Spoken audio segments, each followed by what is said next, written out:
নমস্কার বন্ধুরা, আজকে আমরা বানাতে চলেছি চিকেন মোমো। বাঁধাকপিগুলো এরকম ছোট ছোট করে কেটে দিই। এবার ক্যাপসিকামটা ছোট ছোট কুচি করে কেটে নিই। পেঁয়াজগুলো ছোট ছোট করে কুচি করে কেটে নেব। পরিমাণ মতো নুন দিলাম। এবার ময়দাটা মেখে ফেললাম। আমাদের সবজিগুলো এবার কাটা কমপ্লিট, রান্নাটা এবার শুরু করা যাক। এসো না, আমরা পিকনিক করবো তো। পিকনিক হবে? পিকনিক হবে। ওই তো দাদু আনতে যাচ্ছে। চোখ বন্ধ করো, না বসে পড়ো, চোখ বন্ধ করো। মোমোর পিকনিক হবে। আমি চুরি করিনি নি। আই রে,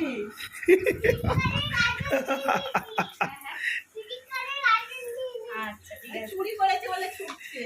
শোনা, তুমি চুরি করে কাজও নিয়ে নিয়েছো? কেন চুরি করে কেন নিয়েছো? তুমি তো চাইলেই তোমাকে দিয়ে দেবে। তুমি কে?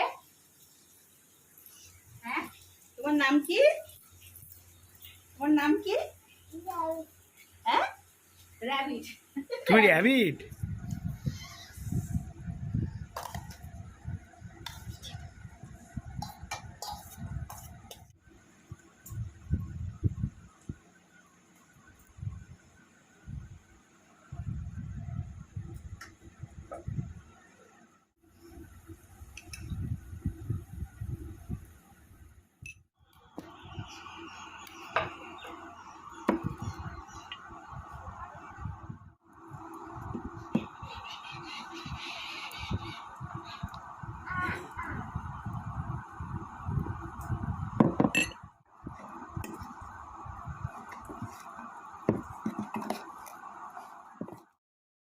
যারা কাঁচা মাংসটা একেবারেই পছন্দ করেন না, তারা কড়াইতে প্রথমে অল্প পরিমাণে তেল দিয়ে মাংসটা হালকা ফ্রাই করে পুরটা রেডি করে নিন।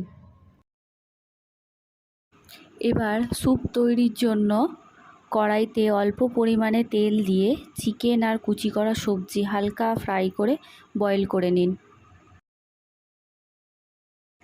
এবার মোমোগুলি যাদের যেভাবে পছন্দ অনুযায়ী সেই শেপ দিয়ে তৈরি করে নিন।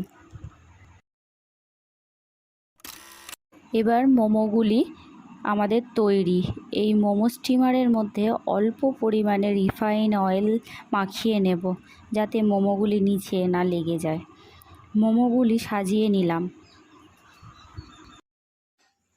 এবার যে পাত্রে স্যুপটা রেডি করছিলাম সেই পাত্রের উপর এটা বসিয়ে দিলাম। 15 মিনিট এটাকে রান্না হতে সময় দেব। 15 minutes later. এবার 15 মিনিট পর মোমো এবং স্যুপটা একদম রেডি। আপনারাও এভাবে তৈরি করুন মোমো। আমার চ্যানেলটি লাইক এবং সাবস্ক্রাইব করে দেবেন ভিডিওটি ভালো লাগলে।